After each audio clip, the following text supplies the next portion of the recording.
اللہ تعالیٰ نے جو دین اسلام عطا فرمایا ہے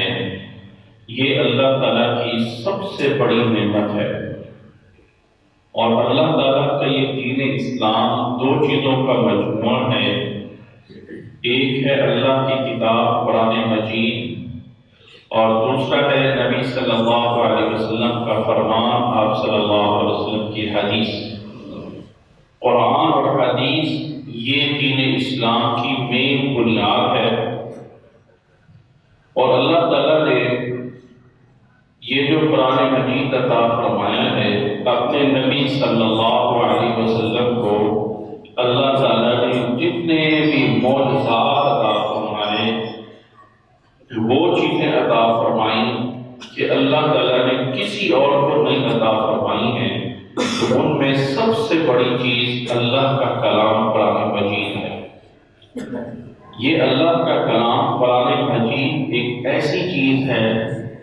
کہ دنیا اور آخرت کی ہر طرح کی خوبی، ہر طرح کی بھلائی، ہر مسئلے کا حل اس کلام میں، اس قرآن مجید میں موجود ہے۔ اور اللہ تعالیٰ نے اس قرآن مجید میں ہر طرح کی برائی، ہر طرح کی ایسی چیزیں جو نقصان دینے والی ہیں، ان تمام چیزوں کو اس قرآن مجید میں اللہ تعالیٰ نے منع بھی فرمایا ہوا ہے۔ یہ قرآن مجید جسے اللہ تعالیٰ نے اپنے نبی محمد صلی اللہ علیہ وسلم پہ نازل فرمایا ہے، اور اللہ کے نبی صلی اللہ علیہ وسلم نے اپنے صحابہ کرام رضی اللہ تعالی علیہم اجمعین کو سکھایا، اور پھر صحابہ کرام رضی اللہ تعالی علیہم اجمعین نے آگے تابعین کو، اور چلتا چلتا ہم تک پہنچا ہے۔ یہ قرآن مجید کا ایک حرف یا ایک زبر زیر یا کوئی ایک نقطہ بھی اوپر نیچے نہیں ہوا ہے۔ جس طرح اللہ تعالیٰ نے جبریل علیہ السلام کے ذریعے اپنے نبی صلی اللہ علیہ وسلم پہ نازل فرمایا، اسی طرح یہ کلام قرآن مجید میں آج تک موجود ہے،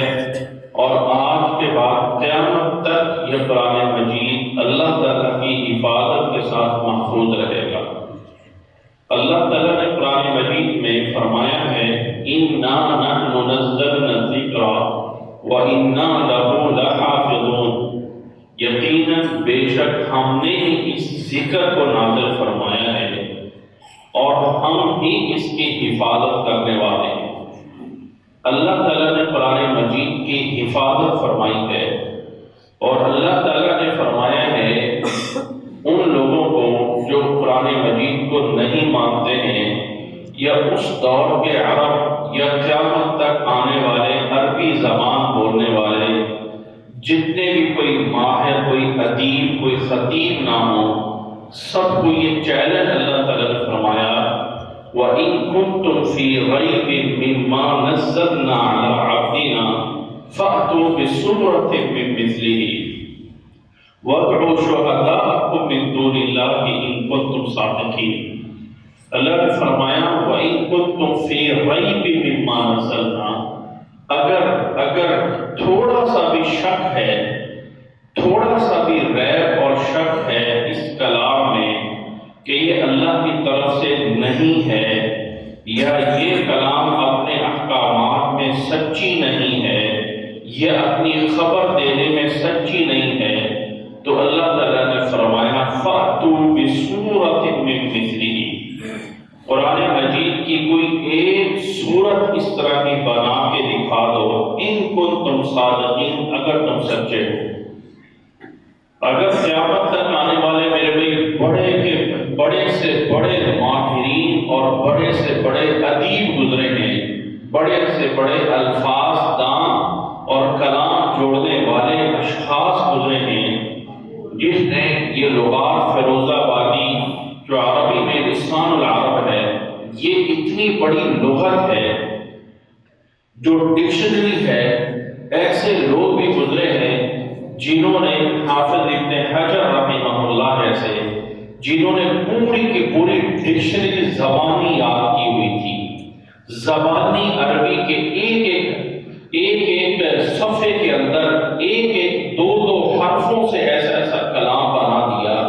کہ انسان کی عقل حیران رہ جاتی ہے۔ لیکن اللہ تعالیٰ کے کلام کی طرح آج تک کوئی کلام نہیں بنا سکا۔ اللہ نے فرمایا کوئی ایک سورت بنا کے دکھا دو، اور قرآن مجید کی تمام صورتوں میں اگر کوئی سب سے چھوٹی صورت ہے تو اس صورت کا نام سورت الکوثر ہے، جو کہ 1.5 لائن کے اندر یہ صورت موجود ہے۔ 1 لائن اور آدھی لائن، صرف 3 آیات جو انسان ایک سانس میں پڑھ سکتا ہے۔ اعوذ باللہ من الشیطان الرجیم، بسم اللہ الرحمن الرحیم، انا اعطیناک الکوثر فصل لربک وانحر ان شانئک هو الابتر۔ اگر کسی انسان کے اندر جرت ہے قیامت تک تو اللہ نے فرمایا کہ کوئی ایک چھوٹی سی سورت بھی بنا کے دکھا دو۔ یہ سورت کوثر سب سے چھوٹی سورت ہے، اس طرح کی کوئی سورت بنا کے دکھا دو۔ لیکن میرے بھائی قیامت قائم ہو جائے گی، کسی انسان میں جرت نہیں ہے کہ قرآن مجید کے کلام جیسا کلام بنا سکے، قرآن مجید کی طرح کا کلام ہو۔ بنانے میں ہزاروں لوگوں نے بنائے، لیکن اس طرح کی چیزیں موجود ہوں، اس طرح کے معانی موجود ہوں، اس طرح کی ترتیب موجود ہو، اس طرح کا انداز موجود ہو، اس طرح کا کلام کوئی نہیں بنا سکتا ہے۔ یہی سورت الکوثر کو دیکھ لیں کہ اللہ تعالیٰ نے اس سورت کی 3 آیات ہیں، اور ایک عجوبہ یہ ہے، ایک عجوبہ یا ایک غریب یا ایک عجیب بات یہ ہے کہ اس سورت کی 3 آیات میں ہر آیت کے جو حرف ہیں، اگر ان حرفوں کو گن لیا جائے تو بغیر تکرار کے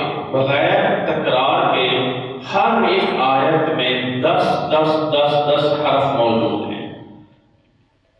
اِنَّا أَعْطَيْنَاكَ الْكَوْثَرَ فَصَلِّ لِرَبِّكَ وَانْحَرْ إِنَّ شَانِئَكَ هُوَ الْأَبْتَرُ۔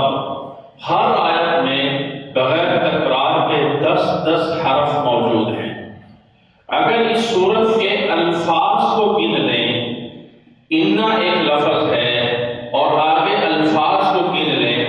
تو پوری سورت کے 10 الفاظ ہیں۔ ہر آیت کے 10 حروف، پوری سورت کے 10 الفاظ۔ اس سورت کے اندر جتنے بھی حرف آئے ہیں حروف ہجا میں سے، الف با تا سا جیم ہا خا دال ذال، ان حرفوں میں سے صرف 10 حرف ہیں جن سے یہ سورت بنائی گئی ہے۔ 10 حرف ہیں 27 حرفوں میں سے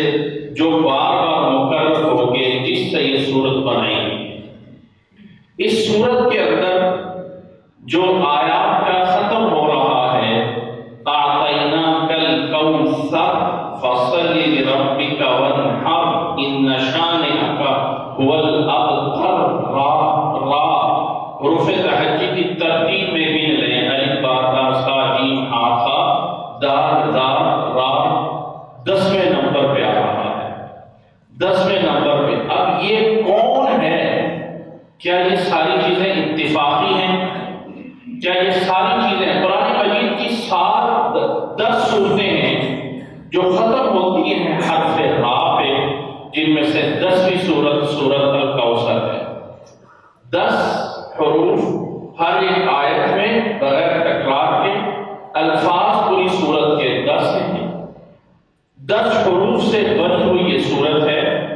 آخری را پہ ختم ہوتی ہے جو کہ حروف تہجی میں 10واں حرف ہے۔ را پہ ختم ہونے والی قرآن مجید کی 10 صورتیں ہیں جن میں سے 10ویں سورت اِنَّا أَعْطَيْنَاكَ الْكَوْثَرَ ہے۔ اور اتفاق یہ بھی ہے، بلکہ اتفاق نہیں، یہ ایک عجیب ہے کہ اللہ تعالیٰ نے ایام میں سے جس ایام کے بارے میں فرمایا ہے وَلَيَالٍ عَشْرٍ، قسم ہے اس 10 دنوں کی جو ذو الحجہ کا 10واں دن آتا ہے، جس کے بارے میں سورت میں فرمایا فَصَلِّ لِرَبِّكَ وَانْحَرْ۔ یہ نحر بھی جا کے اسی 10ویں ذوالحجہ کو ہوتا ہے۔ یہ ساری باتیں کیا اتفاق ہیں؟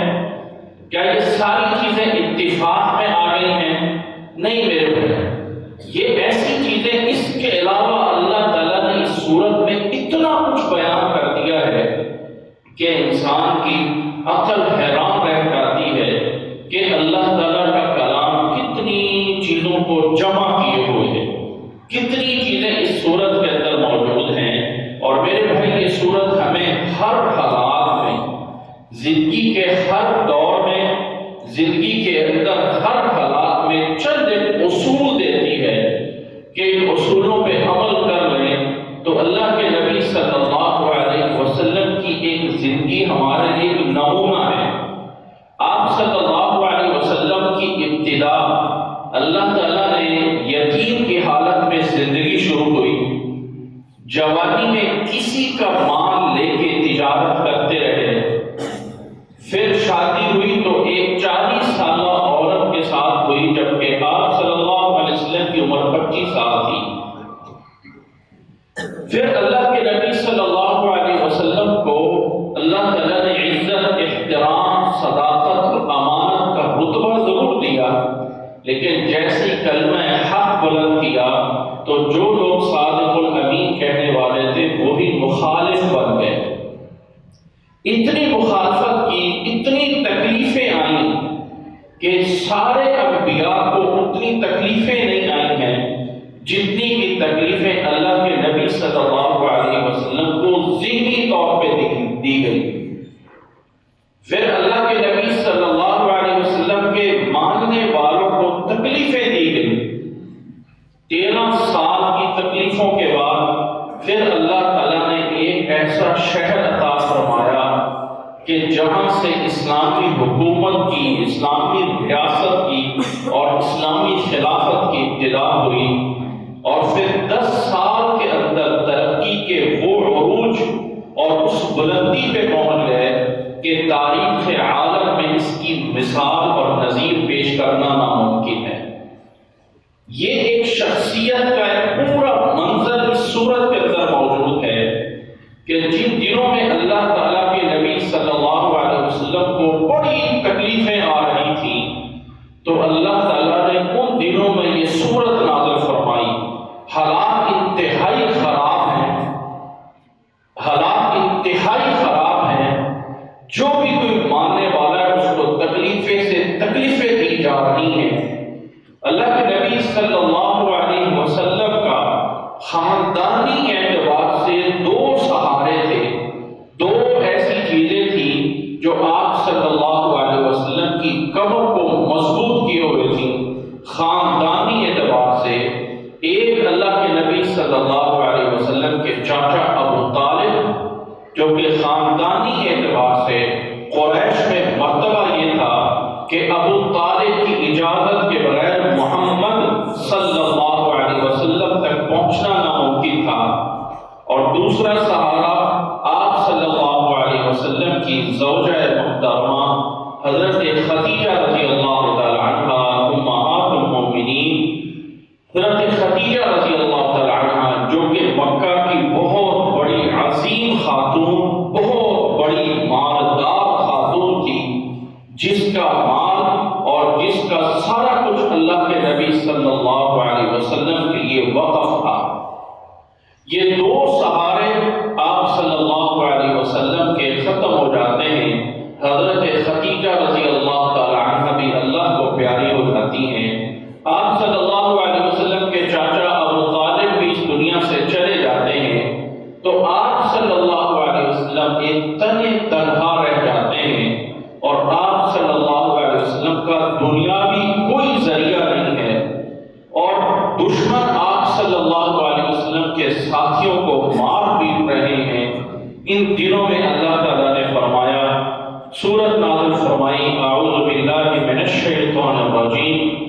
بسم اللہ الرحمن الرحیم، انا اعطیناک الکوثر فصل لربک وانحر ان شانئک هو الابتر۔ اللہ تعالیٰ نے اس سورت کا نام سورت الکوثر رکھا۔ اس کوثر کے 2 معنی کیے گئے، ایک نکلا ہوا ہے بہت کچھ زیادہ خیر بھلائی. تو کوثر کا معنی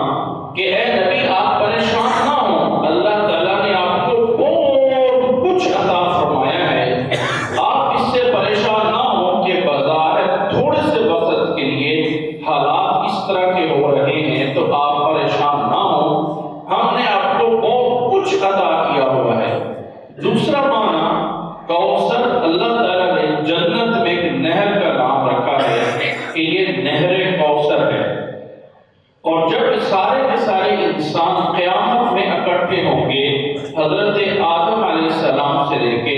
قیامت تک آنے والے آخری انسان تک سارے لوگ ایک میدان میں اکٹھے ہو جائیں گے، اور یہ سورج اتنا قریب ہو جائے گا، اتنا قریب ہو جائے گا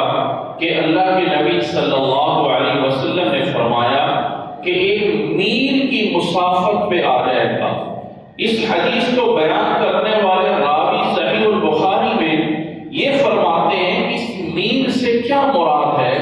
کیونکہ عربی زبان میں یہ میل مسافت طے کرنا، فاصلہ طے کرنا،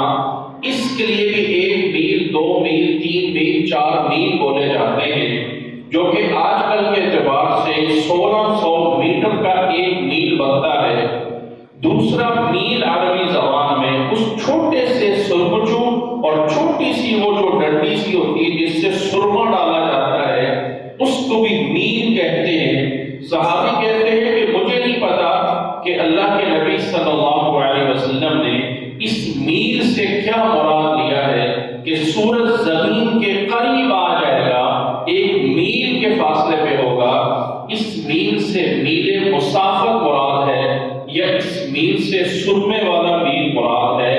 آپ صلی اللہ علیہ وسلم نے بھی فرمایا کہ اس قیامت کے دن میں کسی انسان پہ کوئی لباس نہیں ہوگا، بغیر لباس کے ہوں گے سارے کے سارے انسان، لیکن کسی انسان کو دوسرے انسان کو دیکھنے کا وقت یا ہمت نہیں ہوگی کہ ہر ایک انسان اپنے پسینے میں ڈوبا ہوا ہوگا، اپنے پسینے میں ڈوب رہا ہوگا. یہ سورج اتنا دور ہے زمین سے تو گرمی برداشت نہیں ہوتی ہے گرمی کے دنوں میں. جب اتنا قریب ہو جائے گا زمین کے تو میرے بھائی مرنے کے لیے یہ کافی تھا، لیکن اس وقت موت نہیں ہوگی. موت نہیں ہوگی اس دن میں 50,000 سال کے برابر کا وہ ایک دن ہوگا قیامت کا دن، جس میں یہ سارے انسان، میں اور آپ سب کھڑے ہوئے ہوں گے. اور اس دن ایک ایسی جگہ بھی ہوگی کہ جس میں اللہ تعالیٰ نے ایک حوض بنایا، پانی کے لیے ایک جگہ بنائی ہے، اور اس جگہ میں جنت کے اس نہر کوثر سے ایک پانی گر رہا ہوگا ایک پرنالے سے، اور اللہ کے نبی صلی اللہ علیہ وسلم اس حوض کوثر پہ کھڑے ہو کر اپنے امتیوں کو پانی پلا رہے ہوں گے، صرف اپنے امتیوں کو. صحابہ کرام رضی اللہ تعالی عنہم اجمعین نے پوچھا کہ اے اللہ کے نبی صلی اللہ علیہ وسلم، قیامت کے اس دن آدم علیہ السلام سے لے کے قیامت تک سارے لوگ موجود ہوں گے، سارے لوگ موجود ہوں گے، تو اتنے زیادہ لوگوں میں سے آپ اپنی امت کے لوگوں کو کس طرح کر کے پہچانیں گے؟ وہ کون سی چیز ہے جس کے ذریعے آپ کو یہ پہچان ہو جائے گی کہ یہ میرا امتی ہے اور یہ میرا امتی نہیں ہے؟ آپ صلی اللہ علیہ وسلم کے جواب پہ قربان جائیں. آپ صلی اللہ علیہ وسلم نے جواب میں یہ نہیں فرمایا کہ میں عالم الغیب ہوں، میں سب کچھ جانتا ہوں، ما کان و ما یکون کا سارا میرے پاس علم ہے تو مجھے پتہ چل جائے گا، یہ نہیں فرمایا. بلکہ اللہ کے نبی صلی اللہ علیہ وسلم کے صحابہ کا جو نظریہ یا عقیدہ تھا اس کا رد نہیں کیا کہ تم کیسے یہ سوال کر سکتے ہو کہ مجھے کیسے پتہ چلے گا. اس عقیدے کو برقرار رکھا کہ پتہ صرف اتنا ہے محمد صلی اللہ علیہ وسلم کو جتنا اللہ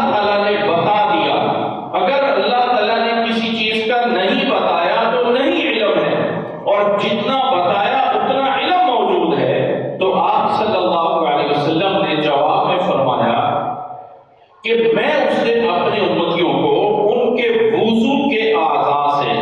وضو والی چیزوں سے پہچان لوں گا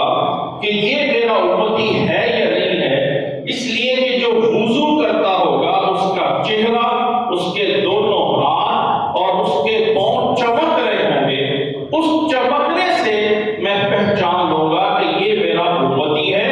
یہ ہر دن 5 ٹائم وضو کر کے نماز ادا کرتا تھا، اس سے قیامت والے دن اعضاء چمک رہے ہیں، تو میں اپنے امتی کو پہچان لوں گا اور اس کو بلا کے پانی پلاؤں گا۔ آپ صلی اللہ علیہ وسلم نے فرمایا جس نے اس حوض کوثر سے ایک گھونٹ پانی پی لیا، پھر جنت میں داخل ہونے تک اس کو پیاس نہیں لگے گی، جنت میں داخل ہونے تک پیاس نہیں لگے گی۔ پھر آپ صلی اللہ علیہ وسلم نے فرمایا کہ جب میں اس حوض کوثر پہ کھڑا ہوں گا تو کچھ لوگ ایسے ہوں گے جن کے اعضاء چمک رہے ہوں گے، وضو والے اعضاء روشن ہوں گے، وہ میری طرف دوڑ کے آ رہے ہوں گے اور فرشتے آگے سے روک لیں گے، فرشتے نہیں آنے دیں گے۔ آپ صلی اللہ علیہ وسلم فرشتوں کو کہیں گے کہ ان کو آنے دو، یہ میرے امتی ہیں، ان کو پانی پلانا ہے۔ آگے سے فرشتے جواب دیں گے کہ انک لا تدری ما احدثوا بعدک، اے نبی محمد صلی اللہ علیہ وسلم آپ کو نہیں پتا، آپ کو نہیں پتا، انک لا تدری، آپ کو درایت نہیں ہے، آپ کے علم میں نہیں ہے کہ دنیا میں آپ کے جانے کے بعد انہوں نے دنیا میں دین کے اندر کیا رد و بدل کر دیا۔ بظاہر مسلمان کہلاتے تھے لیکن اللہ کے دین میں کیا کچھ تبدیلیاں کر دی، کیا کچھ دین میں نیا داخل کر دیا، کتنا کچھ اس دین سے پیچھے رہے۔ فرمایا ان کو میرے پاس نہیں آنے دیا جائے گا۔ تو آپ صلی اللہ علیہ وسلم فرمائیں گے سحقا سحقا لمن غیر بعدی، بربادی ہو، بربادی ہو ان لوگوں کے لیے جنہوں نے میرے اس دین کو میرے جانے کے بعد بدل دیا اور رد و بدل کر دیا۔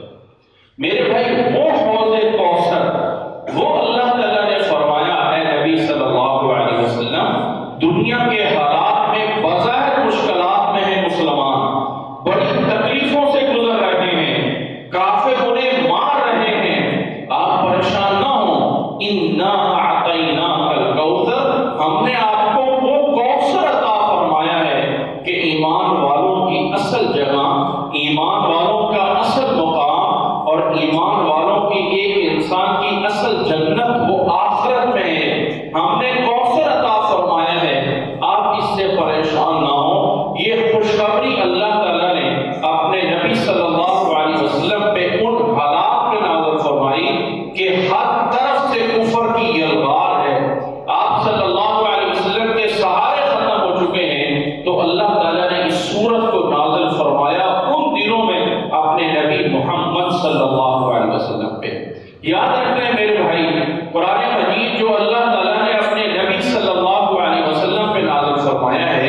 یہ ہدایت اور رہنمائی صرف آپ صلی اللہ علیہ وسلم کے لیے نہیں ہے، بلکہ اللہ کے نبی صلی اللہ علیہ وسلم پہلے مخاطب ہیں، اور پھر اللہ کے نبی صلی اللہ علیہ وسلم کے بعد قیامت تک آنے والا ہر انسان اس کا مخاطب ہے،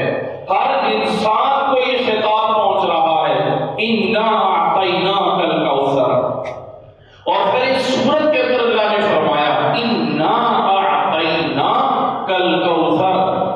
بے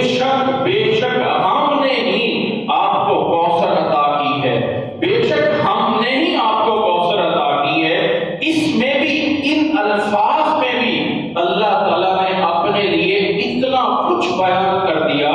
کہ انسان کی عقل حیران رہ جاتی ہے کہ چھوٹی سی سورت کے اندر اتنا کچھ ہو گیا کہ اللہ تعالیٰ نے اس انا کو 2 جگہوں پہ ذکر کر کے انا تاکید سے ذکر کیا اور اعطینا پھر اس نون کا دوبارہ ضمیر کا ذکر کر کے اس بات کی تائید فرمائی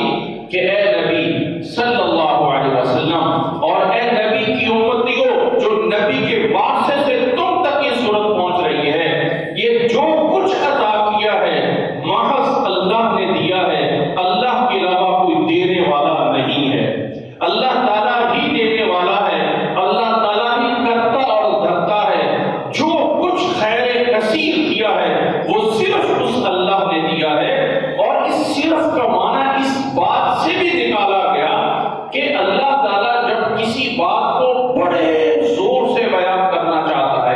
یاد رکھ لیں اللہ تعالیٰ وحدہ لا شریک ہے،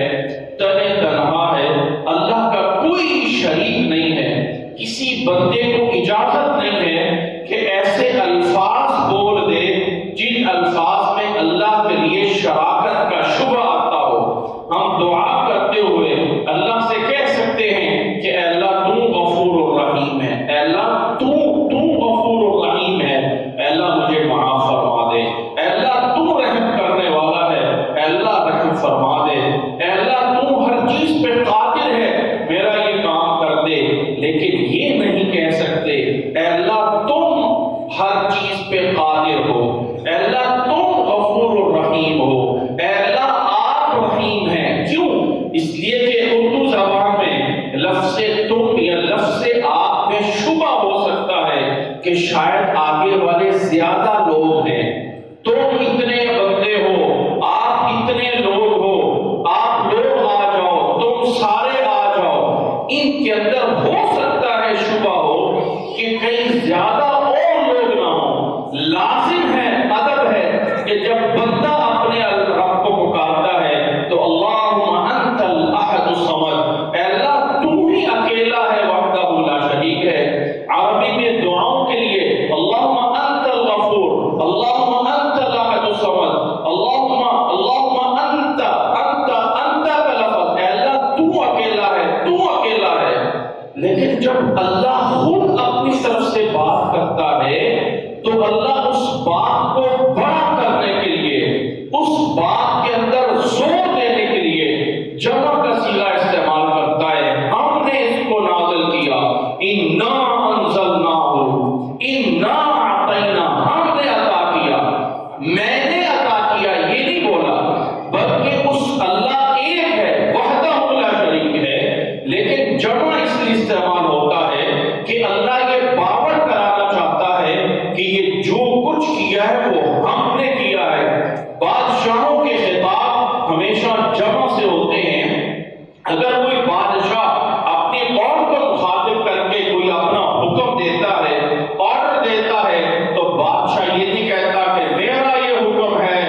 میں یہ آرڈر دیتا ہوں، نہیں، بادشاہوں کے الفاظ ہوتے ہیں ہمارا یہ حکم ہے، ہم یہ آرڈر دیتے ہیں، ہم نے یہ فرما دیا ہے۔ اللہ تعالیٰ اپنے اس حکم کو بڑا کرنے کے لیے فرمایا انا اعطیناک الکوثر۔ اے نبی، بظاہر حالات بہت زیادہ مشکل میں ہیں، لوگ پریشان کر رہے ہیں، اسلام لانے والوں کو کافر مار رہے ہیں۔ حضرت بلال حبشی رضی اللہ تعالی عنہ جیسے کو مکہ کے اس تپتے ہوئے صحرا کے اندر لٹا دیا جاتا ہے، گرمیوں کے موسم میں سینے میں پتھر رکھ دیا جاتا ہے، اتنی تکلیفیں دے رہے ہیں، پھر بھی زبان سے احد احد کا لفظ جاری ہے، اللہ ایک ہے، اللہ ایک ہے، اللہ ایک ہے، یہ الفاظ زبان سے جاری ہیں۔ ان تکلیفوں میں پریشان نہ ہو کہ حالات یہ ہو رہے ہیں، ان حالات میں ہم کیا کریں گے؟ فرمایا انا اعطیناک الکوثر، بے شک ہم نے آپ کو کوثر عطا کی ہے، وہ نہر کوثر نبی صلی اللہ علیہ وسلم کو عطا کی، ماننے والوں کو قیامت کے دن اس کا پانی عطا کیا، اور دنیا کے اندر وہ خیر کثیر نعمتیں عطا فرمائی ہیں۔ آپ پریشان نہ ہوں تو اللہ اگر پریشان نہیں ہونا ہے تو کرنا کیا ہے؟ اگر ایک انسان سوال کر بیٹھے اللہ حالات ایسے ہیں، مسلمانوں کو مارا جا رہا ہے، تو ہم پھر کریں کیا؟ وہ کون سا کام ہے جو ہمیں کرنا چاہیے؟ اگلی آیت میں فرمایا فَصَلِّ لِرَبِّكَ وَانْحَرْ، فَصَلِّ لِرَبِّكَ وَانْحَرْ، کام یہ ہے جو کرنے والا کام ہے، جلوس نکال لینا، ٹائر جلا دینا، لوگوں کی دکانیں توڑ دینا، گاڑیوں کو آگ لگا دینا، یہ وہ کام نہیں ہے۔ کام کرنے والے یہ ہیں فَصَلِّ لِرَبِّكَ وَانْحَرْ، اپنے رب کے لیے نماز پڑھیں اور اپنے رب کے لیے قربانی دیں، اپنے رب کے لیے نماز پڑھیں۔ اور یاد رکھنے میرے بھائی کہ یہاں پہ اللہ نے فرمایا فَصَلِّ لِرَبِّكَ وَانْحَرْ، یہ لفظ صلاۃ قرآن مجید میں جب نماز کے لیے استعمال ہوتا ہے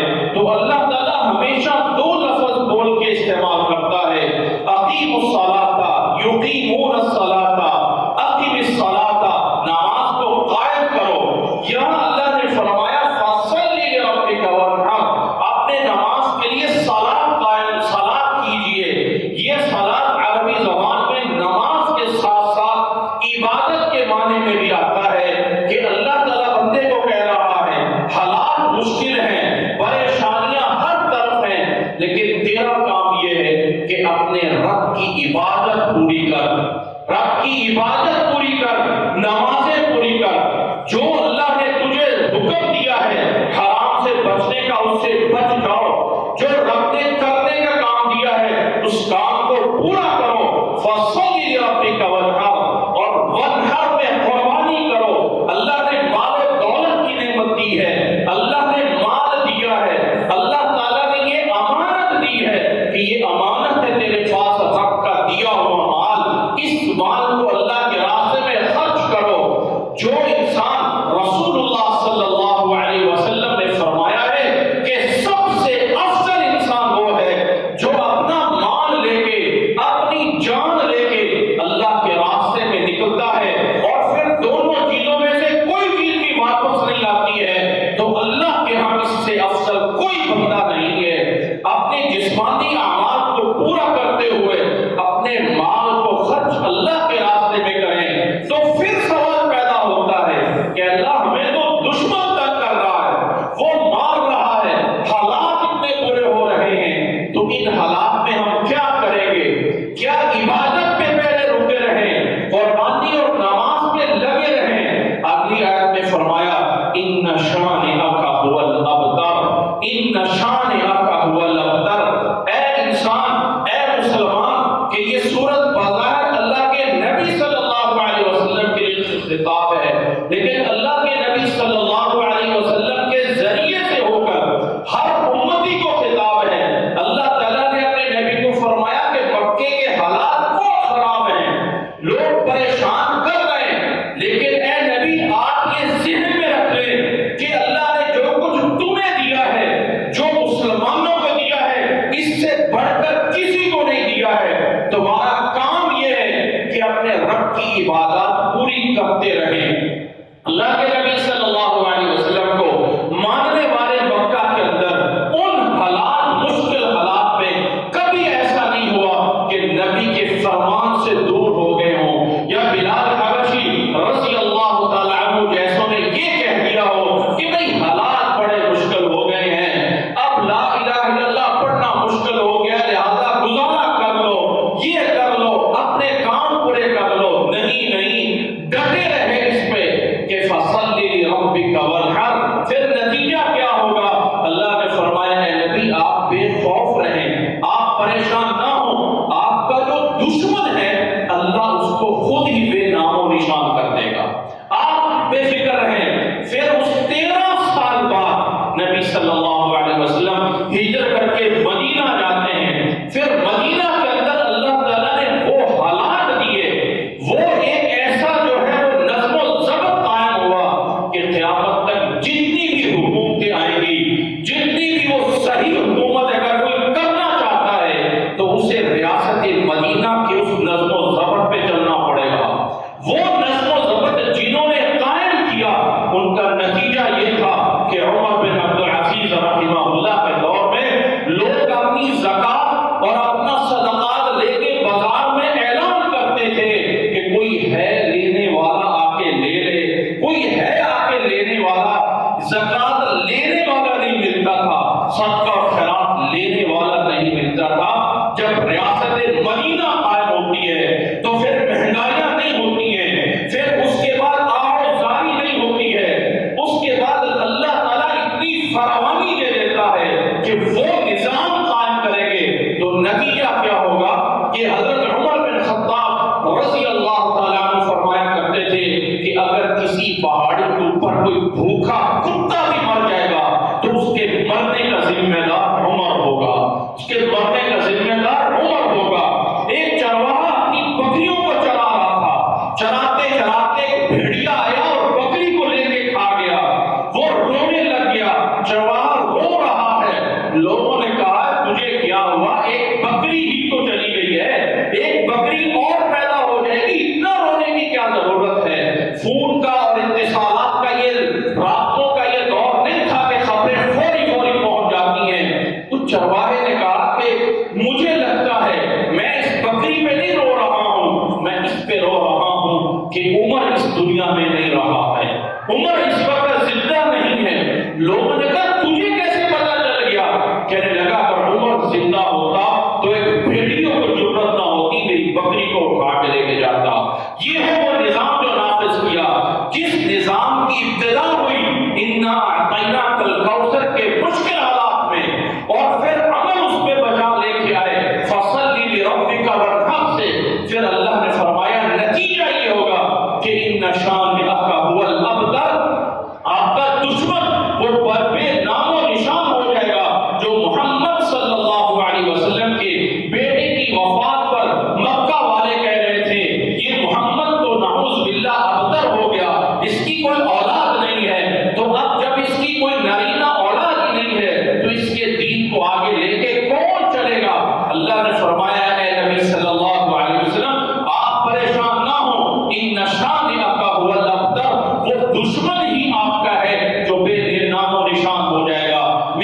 یہ سورت الکوثر جو اللہ تعالیٰ نے سب سے چھوٹی سورت نازل فرمائی ہے، اس ایک سورت میں اتنا کچھ بیان کر دیا کہ ایک انسان کے سمجھنے کے لیے اس سے بڑھ کر اور کیا کچھ ہو سکتا ہے۔ یہ چھوٹی سی سورت اس کا مقابلہ نہیں کر سکتے تو پورا قرآن مجید کا کیسے کوئی مقابلہ کر سکتا ہے؟ تو میرے بھائی، میرے اور آپ کے ان حالات میں اگر میں اور آپ اپنے آپ کو اس تناظر میں دیکھیں، ہمارے اوپر حالات کیا ہیں؟ کافر ٹوٹ پڑے ہوئے ہیں اس طرح کر کے کہ جیسے جو کھانے کے اوپر ٹوٹ پڑتا ہے۔ ظلم اور ستم کی انتہا ہو گئی ہے، ہر طرف مسلمانوں کے بچے اور عورتوں کو مارا جا رہا ہے، فلسطین میں کیا کچھ نہیں ہو رہا، لیکن نتیجتاً کیا ہمارے اندر فصلی لربک وانحر کا منظر نظر آ رہا ہے؟ کیا مسجدیں نمازیوں سے بھر گئی ہیں؟ کیا عبادات پوری ہو رہی ہیں؟ کیا رب کے لیے قربانیاں دی جا رہی ہیں؟ نتیجتاً زیرو اور صفر کے علاوہ اور کچھ نہیں ہے۔ میرے بھائی، یہ مسجد جس میں بیٹھے ہوئے ہیں، اگر سارے نمازی جمع ہو کے آ جائیں تو مسجد چھوٹی ہو جائے، لیکن افسوس یہ ہے کہ ہر ایک انسان کو اپنے ایک قطرے اور اپنے لقمے کی فکر تو ہے، لیکن اگر فکر نہیں ہے تو اپنے دین اور مذہب کی کوئی فکر نہیں ہے۔ فرمایا یہ بجا لے کے آ جاؤ اے مسلمانوں، کیا ہم اجتماعی طور پہ حکومت فصلی لربک وانحر پہ عمل کر رہی ہیں؟ نہیں، کوئی ملک نہیں ہے جو اس پہ کر رہا ہے۔ کیا انفرادی طور پہ عوام اس پہ چل رہی ہے کہ اپنی زندگی میں فصلی لربک وانحر کا منظر موجود ہو؟ نتیجہ کیا ہے؟ جواب کہ نہیں، کوئی نہیں چل رہا۔ تو میرے خیال دشمن ان نشانیہ کا ہوا الابتر سے وہ دشمن تب تک نیست و نابود نہیں ہوگا جب تک کہ اپنی زندگیاں میں اور آپ سیدھا نہیں کریں گے۔ اللہ مجھے اور